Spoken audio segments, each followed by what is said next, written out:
Indonesian now in a sugar mill. I know it says it right there in another language, but I don't know how to say that. So, sugar Pabrik mill. Gula? Yeah. Pabrik Gula. Gula. It's the best I got. And knowing nothing about Indonesian language. No. Listen, closer than we were, is what I'm going to say, Trevor. I just know Mba means leader. That's it. Leader? Yeah. Like they kept calling like all the elders Mba. Yeah. How's it going? Hello. But what's good, gentlemen? How's everybody doing this what's today, Tuesday night? Doing good. Doing good. Man. Doing good. That's good. Glad to hear that. Nick's already running his mouth. Huh? So Mick's already running his mouth. Talking shit already. Yeah, he'll be okay. He's impatient. I was supposed to start at 8 o'clock. Blame Aaron. You know it's his fault. Listen. I'm gonna tell you, like I tell you guys all the time. 1, this shit is free. 2, just like when you go to the fucking movies, and the movie says it starts at 8, that shit don't start till about 8:30. Right. Boom. Yeah, they do overdo that fucking commercial. Yeah, the previews. They have previews before the previews, and then they have more previews. Yeah. Like, what the fuck is this? Or those repeated the advertisements people pay. They keep repeating the commercial. Yes. What's my favorite cosplay for Halloween? Oh man, I don't know. The best one that I've seen in person was I've seen good ones. Someone dressed as the alien, and they needed somebody behind them to like guide the tail so he wasn't like knocking shit over. It was like the Queen alien. Yes, the Queen xenomorph. That's awesome. The xenomorph. Thank you, Trevor. It was phenomenal. I was like, holy shit. That's the best I've seen like in person. As far as cosplayer, my boy Fly Ty is a beast. Go follow him on Instagram. That's professional cosplayers. He's a beast. He wins a lot. He wins a lot. He goes to the one in the city a lot. The NYC Comic Con. But yeah, he's a beast.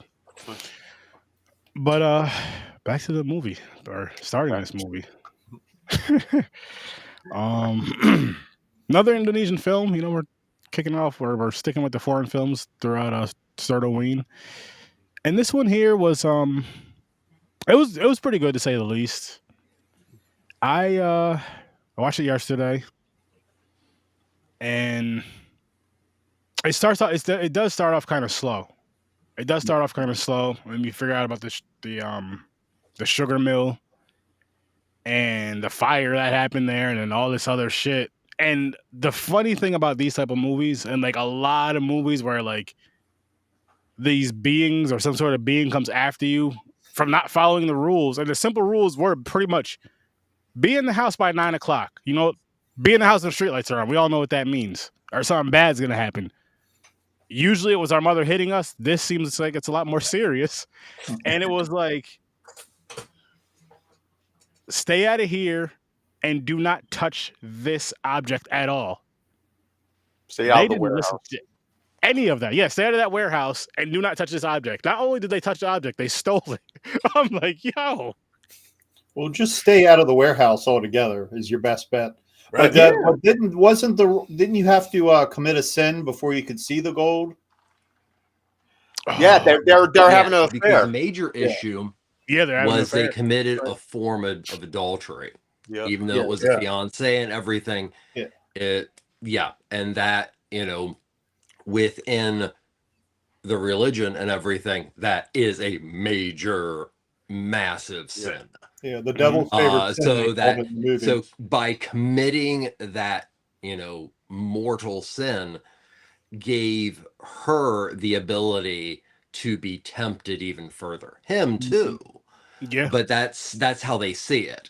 It's like, oh, you've already done this, so we're going to bring you closer. And at some point, Satan, who's referred to as Satan, the very large goat man, like charcoal Satan, I think that somehow plays into the idea of, by doing this, it opened up the spirit world so much that there's nothing they can do, because as you see at the end of the film,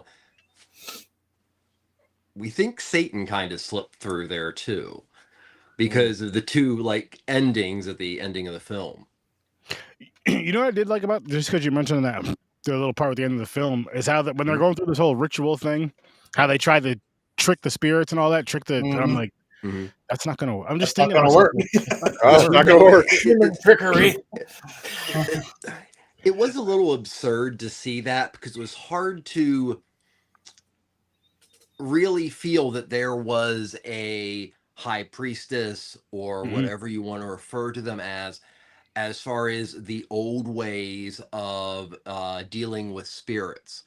I couldn't imagine one worth their grain in salt going, hey, we'll just make this a blood ritual and then we'll throw dummies in, and guess what? We'll just put some salt around them. We got this. Okay, yeah, it was a little lame, but it was also cool. Yeah. So, yeah. I mean, they had multiple rituals. They even tried to like give a sacrifice, like not a sacrifice, like what is it? When you give like an offering. Yeah, an offering. Thank you, Aaron. Jesus, Offering. Yeah, but yeah, because they did that. I think they did that, and when they did that, wasn't that the night that everybody was like out and not doing their own thing though? Well, the thing is, they were slipping outside, so you're in little danger at 9. But the ghosts are not trying to kill you, unless you go fuck with their shit or whatever that building.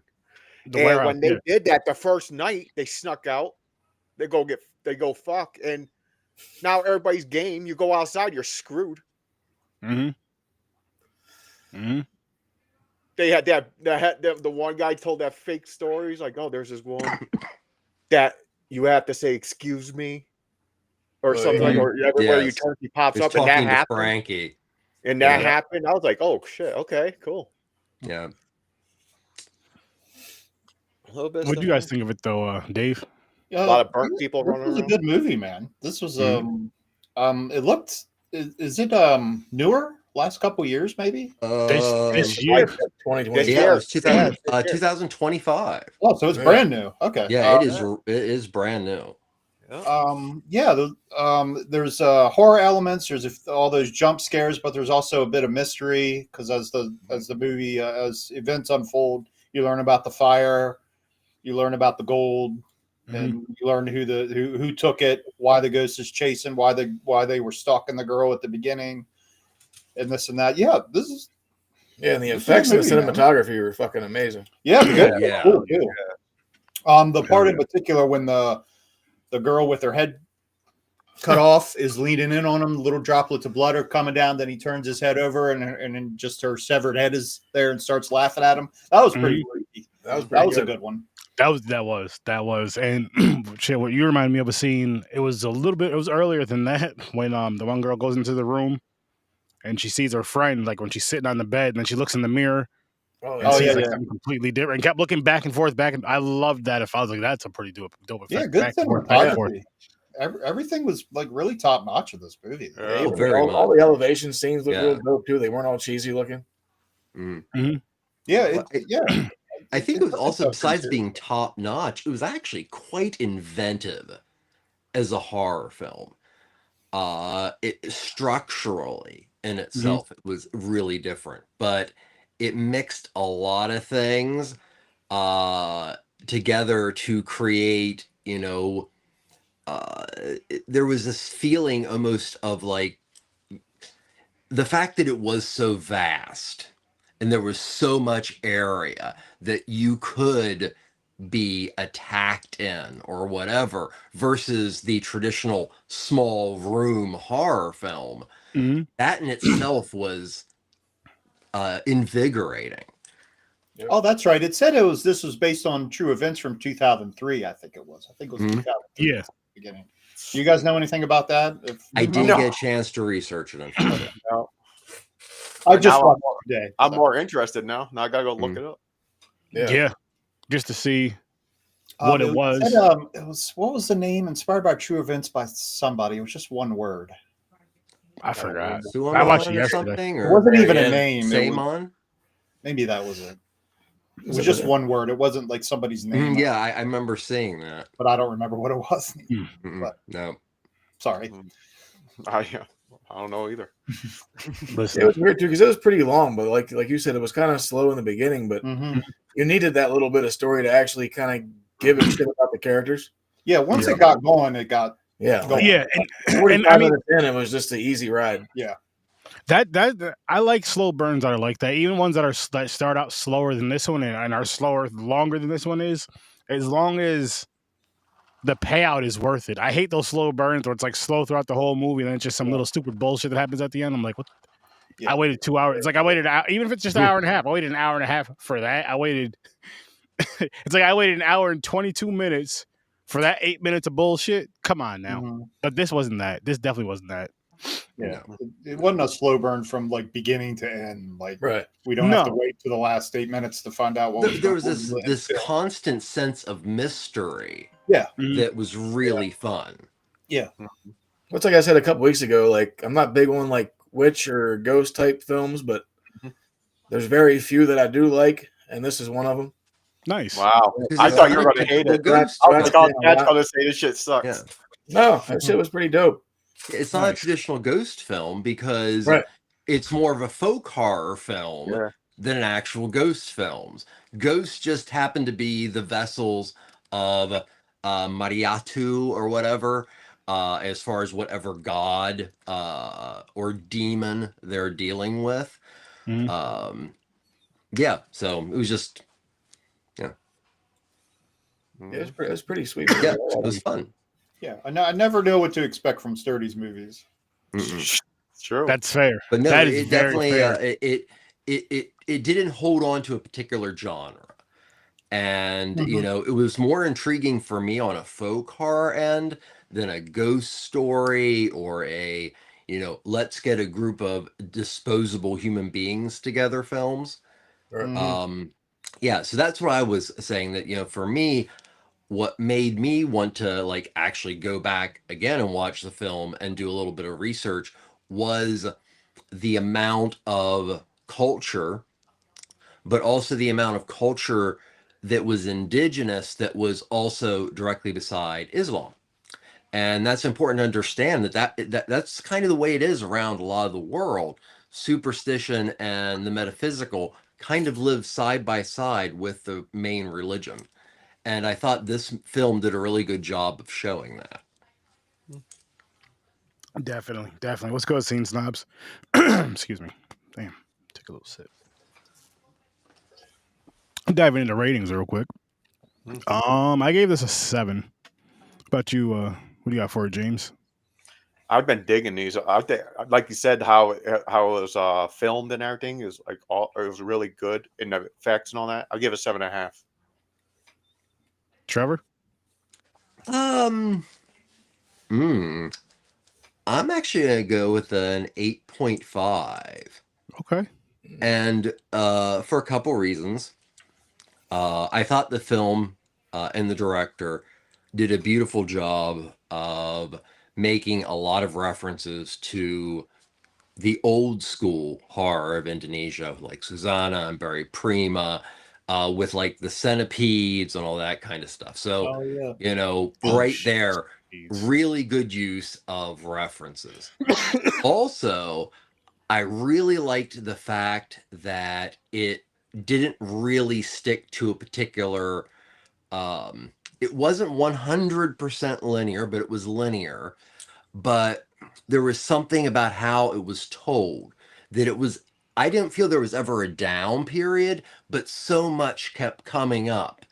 And it just kind of like sucked you in. And I really liked that. And okay, so I don't play video games. I don't like video games, but I understand how they work. I have kids and such. And there was something about this that even though I'm so entrenched in the, folk horror element and also the ghost element and everything, as I'm watching it and some of the camera and it kind of felt like, well, the compound, it kind of felt a little bit like a video game.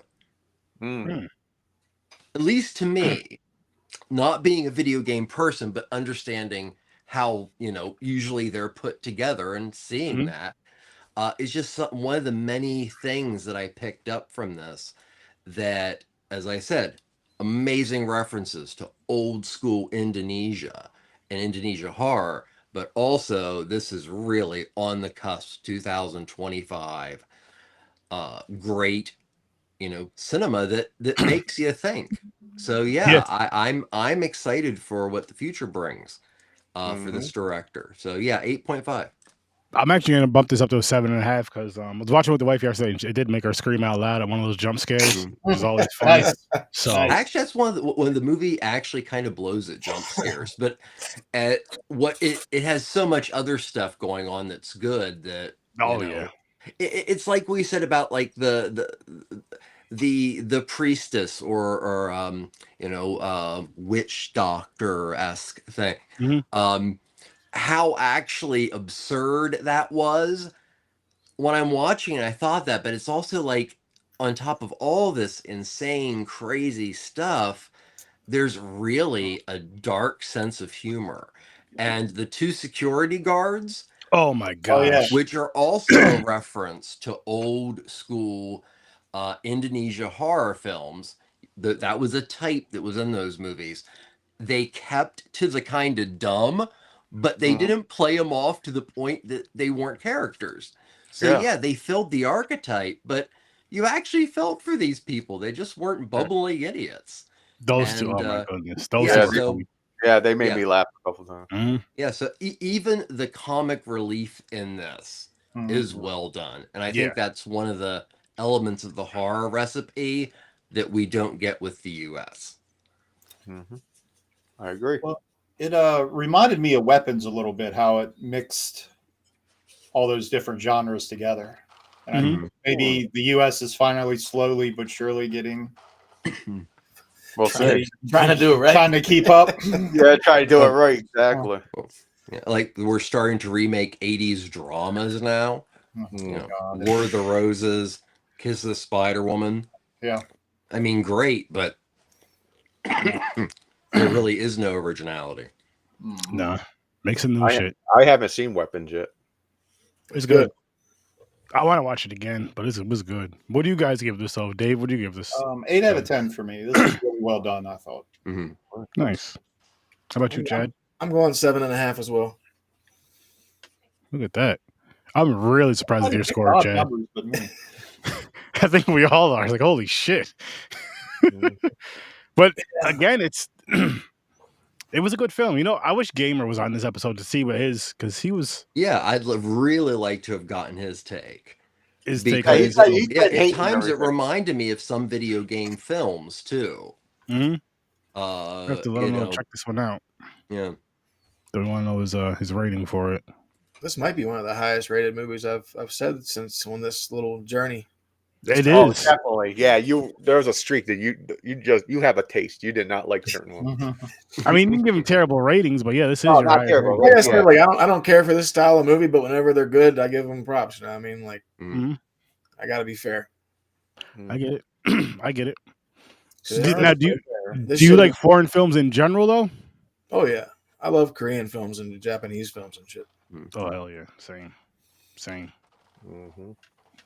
Oh man, they don't give a fuck. Yeah, they don't. That's why I love it. It's so intense. The thing that always tops it off for me with the foreign films, we could jump around, is like you're saying they don't give a fuck. Yes, but they also have a good story with not giving a fuck. Versus like the films here where we'll have something like say where the films are a little more are violent. Sometimes we'll have films that are violent, but there's no like substance or no story to it. Just a bunch of like. And it may not be the level of their violence, but it's still sometimes it's just like, what? I mean, come on, what's the story? Like, why is this? It's not a slasher film, but it's violent. Like, you know what I mean? And it's like, but you want more of a story. It's just done well too, like all around, like the fucking cinematography, the makeup, like the fucking effects, like everything just looked great. Like even like the series as they put out on Netflix and shit, like fucking flawless. So that was the thing, Netflix did a very, very smart thing from day one. And their Netflix originals were literally, they just scoured the world for great TV and everything. A lot from Iceland, a lot from Britain, Scandinavia. And they started programming that stuff, and people loved it. Yep. And so what did they do? They started going to a lot of other countries. And when the horror boom came up, of course, they're going to open their doors to all this stuff. They're going to actually at first be able to purchase very cheaply. And then when it becomes popular, but no, Netflix, I will give 100% credit for actually expanding people's availability to contemporary foreign film. They did that solely based on finances, but I have to give them credit where credit's due. Sure. Yeah, I mean, who ever thought that a Korean science fiction show would be like one of the most popular shows in contemporary history, like Squid Games? It's really that's really cool in my opinion.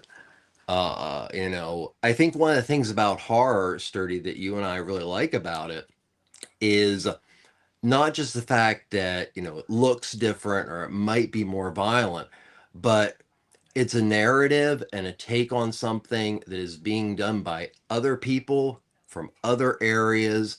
It is definitely much more nurture versus nature. And just that ability to, you know, experience how that narrative is told or from that different angle, it is very attractive to us because we want to learn it, and we also want to learn beyond, you know, our little shell. Exactly. So that's on top of all the other wonderful thing that foreign horror is and foreign cinema is.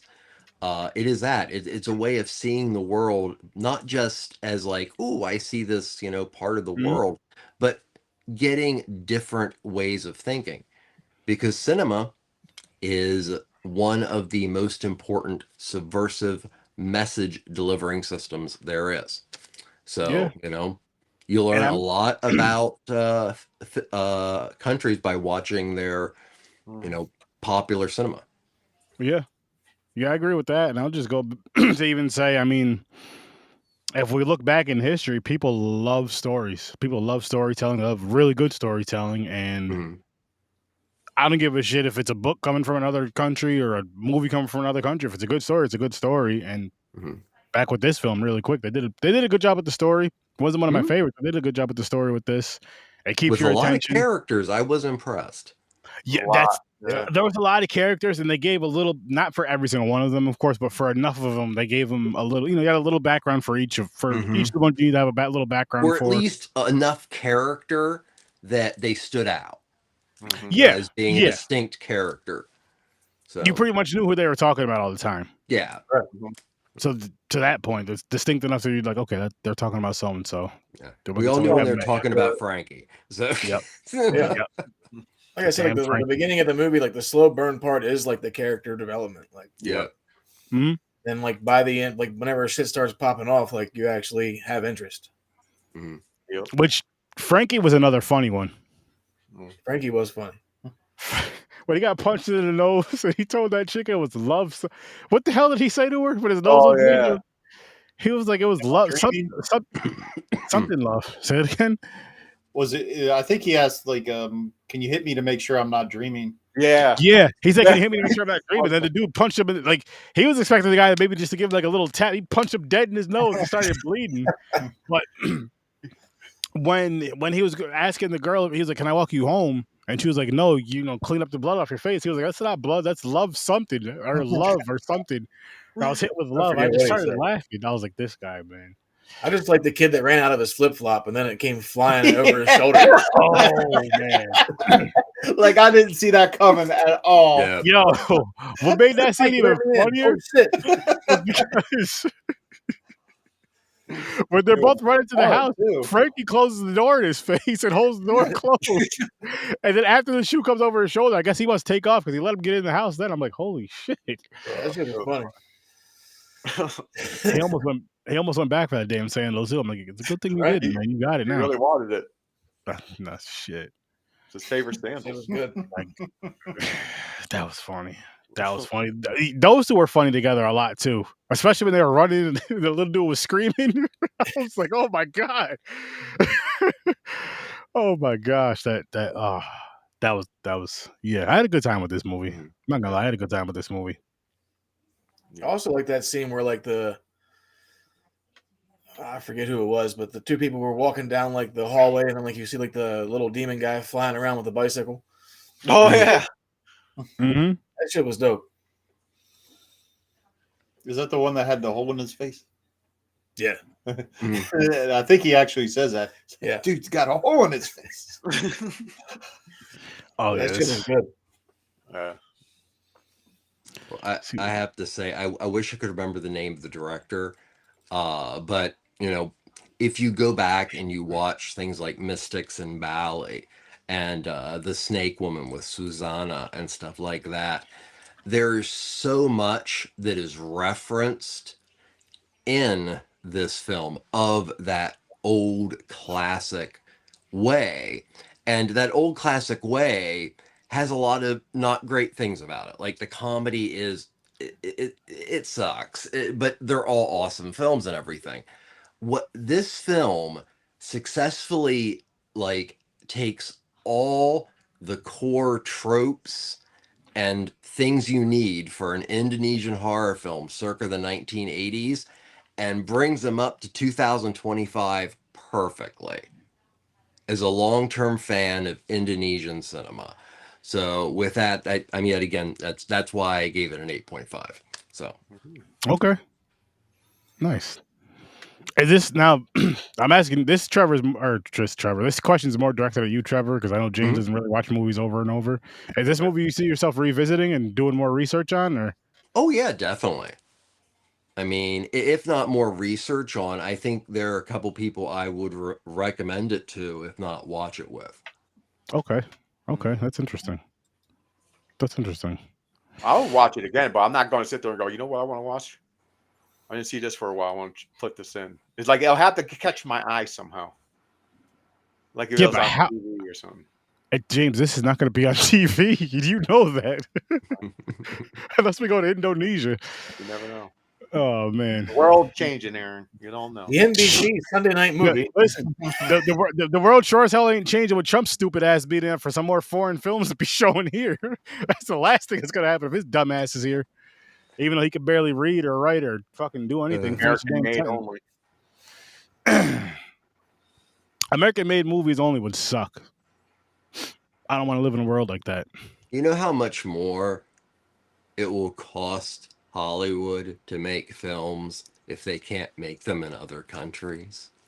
Most of the films that Hollywood makes are in other countries. And we actually get at times, you know, Hollywood will get a level of like cheapness, like, okay, hey, come to our country. This is great. It's good for tourism. You know, we'll let you use it for whatever, you know, and that's very important. I mean, if you're a follower of like, you know, why in the 80s there were all these co-pros and everything of movies, is that sorry. No, you got a point. I mean, yeah. I'll remember it here in a second. But we want the foreign films. We want the foreign horror films. We want all films because they're dope. It's dope content and they're important. Yeah. And in short, attempting to tariff movies is insane because it just is. It will make filmmaking so much more expensive, and you're really missing contemporary voices from around the world if you have to pay 100% tariff on your film to get into the United States. That's blatant censorship. Listen, just email it to me, people. We'll get them shown. Yeah. Fuck Trump. You only got to send it in a ship. Touch out the like the thing is, this film is digital, so it's not like it has to be shipped over here. You know what? That's what makes it all crazy. He makes these statements Well, it's because his mind is still back in like 1937, so he's. I mean, don't even get me started on this crap. He's slow. I don't know how we have not risen up as a country at this point.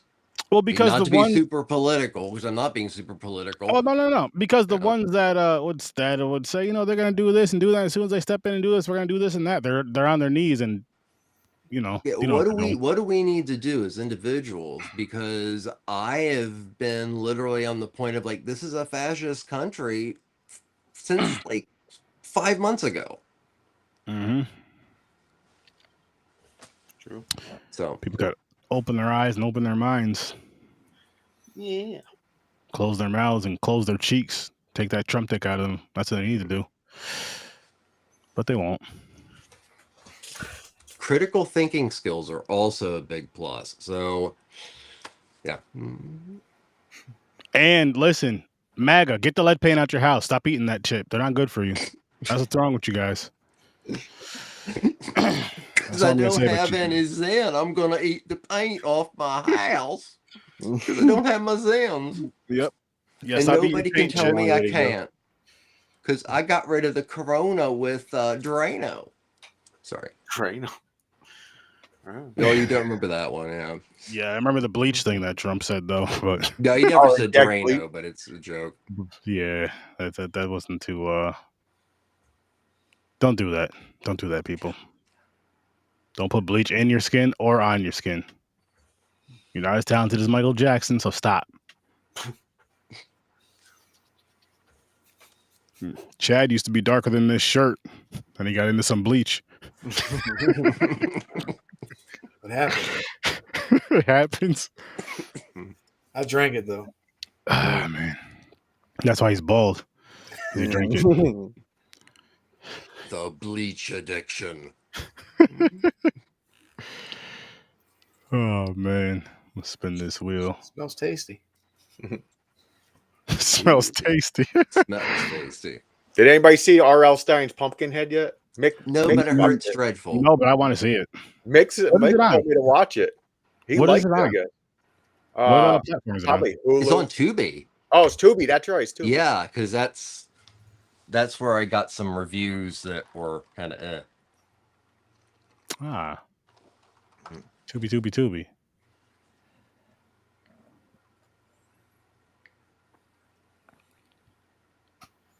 Looks like it's gonna be Blood Moon on Thursday. So this is a foreign. What is it going to be? Werewolf? I don't know. Every time I hear moon and blood, I always think of werewolves. I think this is more of a folk horror film, if I remember correctly. But that's a good thing. Okay. It's like a big silver ring with a hand on it. Mm-hmm. I think it may be Australian. That's the real ring. Instead of the Lord of the Rings. The real ring? You got to hold this one. I don't know. You got to hold this one. It's the devil's cock ring. That was a big ring. And I was worried about losing my place. Devil's cock ring. It's a slasher.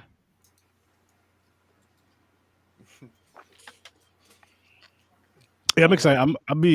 I want to see that though. Slashers are fun. Mm-hmm. I love slashers. My favorite subgenre. And it's R.L. Stein. I'm like, what? So is it like they're doing a fucking like a Goosebumps? No, it's like the Pumpkinhead movies, except it's written by R.L. Stein. Interesting. Yeah. Aaron, did you ever see Pumpkinhead movies? Yeah. The first film is genius. I think we reviewed at least one of them on here. I thought we did. Like them. Yeah, the first one's really good. I like Lance Henriksen's the man. Lance Henriksen is an amazing human being. Yeah. R.L. Stein. Yeah, I'm gonna check that out. Oh, speaking of, I seen that Pop's figures coming out with the Pumpkinhead. Oh, that's cool. Oh, nice. Probably R.L. Stein, right? I don't know which one it is. I just as soon as you see it, you know it's Pumpkinhead.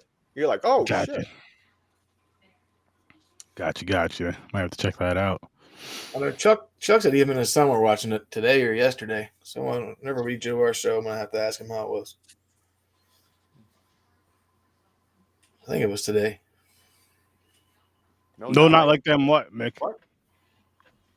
No, not like them.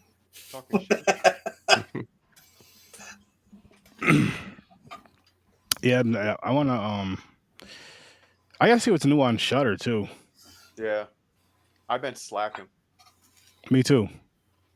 But I think I need to start going through them and just watch at least one new movie a week from those apps because they always have some new shit streaming. I haven't watched Monster Island yet, so that's where I'm at with Shudder. Slacking. Yeah, that's slacking. That one was pretty good. Monster Island was pretty good. Yeah, it was surprising. Yeah, it's like it was like a better, well, not better, like Black Lagoon, Creature from the Black Lagoon. Is that the one? Mm-hmm. Yeah. Yeah, because you watched it first, then told me about it. I think James. Yep. You told me I should check it out. That I would like it. I did. I was bummed that I missed out on Chopping Mall and shit the other week. Chopping Mall is that's a good an one. amazingly bad, wonderful film. I love that fucking movie. It's fun. Yeah, we did that last week on Popcorn and Pint. Last week? Yeah, 2 weeks ago. 2 weeks ago. That and Scream. Yeah. Scary movie. Thank you. The better version of Scream. The good one. Yeah. The good one. The best thing that happened to Scream. Scary movie. 1 and 2. What's this week's movies? I forgot already. That's a good question. Let me look. Well, that's for PNP. Yeah, Popcorn Points. I know one of them is Tucker and Dale. Ed. Oh, it's that Ed Wood movie and Tucker and Dale vs. Evil. Ed what? Yeah. Never seen it. I never seen it either. The Ed Wood biopic. I don't know. I have It's a no movie idea. called Ed Wood. Mick picked Ed it, Wood, so- yeah. So it's probably the Johnny Depp one. The Johnny, Yeah. Oh, okay. Oh yeah. Good flick. Martin Yeah. Landau is awesome as Those Legosi. are both good movies. Good. That's good to know. That's good to I know. think Landau even won. Did he win the Oscar for I think Best he did, Supporting? actually, yeah. I think he did. Mhm. He was awesome as Legosi. That's Yeah, the you best couldn't part of tell. that film. If you didn't know that was Martin Landau, if someone Mhm. told you that's Bela Lugosi, you would have believed him. Really? Mhm. That's cool. And Johnny Depp was really good in that too. Yeah. Oh yeah. Eddington Wood. I want to see that movie, Eddington, though. That shit looked all right. I haven't watched it yet. You said you had, what, the Ed Wood movie? No, Eddington. I never heard of it. I don't know what it is. It's that Pedro Pascal because he's in everything, and Oh, okay. he's like the sheriff in the town or some shit. Okay, yeah. Is that a movie or a show? A movie. I think Mick did a review on it on his channel. Yeah, I'm sure he did. Okay, nice. He watches like 1 million movies a week. I see that. 1 billion movies a week. Oh man, I want some peanut butter, guys. I'm gonna wrap this up soon. I'm not even gonna lie to you. I do. I want some peanut butter and crackers. I should have probably said something else with it, but and again, not you guys. The snack crackers. Not talking about you guys this time. You need a drink if you're just using peanut butter, though. That'd be weird. That cracker and a peanut butter. Well, the question is water it creamy or is it chunky? Oh, with crackers, it's creamy. With a sandwich, it's crunchy. I don't care. Okay. I could be either one, but I like crunchy. Yeah. Either one, you're in. Yeah, no. Oh, you're good with either one, but I'm just saying, like, just because with a sandwich, I like to have a little crunch. You know, like if you have like a, ham or whatever you put on your sandwich. Yeah. See, I like crunchy too, and everybody thinks I'm weird. Me too. They say that you're like crunchy. What? I'm like, yeah. It's like you're getting peanut butter and a peanut snack. Yeah, you're getting both forms. I don't know what the problem is here. Yeah, I don't know what the problem is either. Yeah, I know what the problem is because people get pissed off when they're trying to spread that shit on the sandwich and it rips the bread at times. You got to be patient. Well, it's the same thing with those fancy coffees. They'll get a coffee and they'll have the coffee beans floating in it. It's the same shit. I don't drink coffee. You ever seen those? You never seen that? No, I don't fuck with coffee, James. I got another thing does it. The espresso martinis. They put they put like 3 coffee beans in the drink. Fuck them. Like a garnish instead of olives. Like a garnish, yeah. But I ate them. I don't give a fuck. I mean, you said you ate them? I ate them. I drank that martini. I took it down like a shot. Everything went down. This guy's over here taking shots of my fucking coffee. That's crazy. What's your favorite snack? Coffee beans. Coffee beans. Beans. Actually, chocolate covered coffee beans are good. yes. The fuck kind of shit you eating over here? You never had that? Come on. I never had. No. Yeah. Yeah, they're very good. I got those in Vermont. I like coffee ice cream. Mm-hmm. Coffee ice cream. Delicious. Never had chocolate covered coffee beans. I've had wasabi peas. They're good. Yeah, I had those. Wasabi peas. What'd you guys go to snack for when you're watching a movie at home? Or do you have one? Popcorn, even at home? That's nasty, man. I got a big ass popcorn blower and everything. I hate popcorn. Got this big ass popcorn bucket at the Raiders Stadium whenever we went there for WrestleMania last year. Nice. The best popcorn bucket. I'll say food. I don't even just say snacks because I'm more of a if I'm watching movies at home, I'm more of a meal person usually. So whatever. There you go. Like any meal, or you got a certain one that you wanna? Honestly, it varies. Like you can't go wrong. Like old school, when I was like my teens and 20s, I'll watch movies till like 3 a.m. and I'll have my lights off and everything. I'll get pizza, put fucking Domino's or something sitting up in there. You eat a couple slices, then you're still watching. A few hours later, you eat some more. I feel like pizza is easy because it's one of the foods you don't have to look down to eat. Like, everything you have to kind of look down, at least take that next bite, make sure nothing falls off your spoon, make sure you scoop it right. Not even like look down, but like that little pizza you could just grab and just put it to your face and you're good. You're good. That's probably one of my favorite things to eat, but I don't always want it. But that's probably one of my favorite things to eat watching movies is pizza because, again, pizza and chicken. Chicken's another one where you just grab it and eat it. So any type of food I can just grab and just go. I was eating chicken wings today watching this movie. There you go. He knew what he was doing. Yeah, you can go to the supermarket, get a rotisserie chicken, just sit there and fucking pick at it while you're watching a movie. See, I prefer wings though. Well, yeah. Or tenders, but I'll eat a rotisserie. Rotisserie is good. I had that actually. My wife got one, and that's all I ate. We didn't have no sides with it. I just fucking was eating the chicken off. Nothing wrong with that. Yeah. Nothing wrong with that at all. Damn right. But we are going to wrap this one up, peeps. What are you guys doing tonight, Video Store Clerks? I think we're frozen, but we're doing Tales from the Crypt Demon Night. Oh, nice, nice. That's a good one. Sorry, I don't know why we're frozen. I have no idea why you're frozen either. That update probably just fucking came back. I was like, listen, we're going to do it now. Whether you like it or not. But yes, go check these gentlemen out, the Video Store Clerks, at 10 o'clock tonight Eastern time, where they will be reviewing Demon Night. You said Demon Night, right? They did. Yep. Yeah, man. How about you, Trevor? What you got going on? How's it going for you, good sir? Oh, things are going well. It's still working on developing some things, but also getting back into the swing of doing some old stuff. But no, doing quite well. Nice. James, what about you? How's it going, Slugger?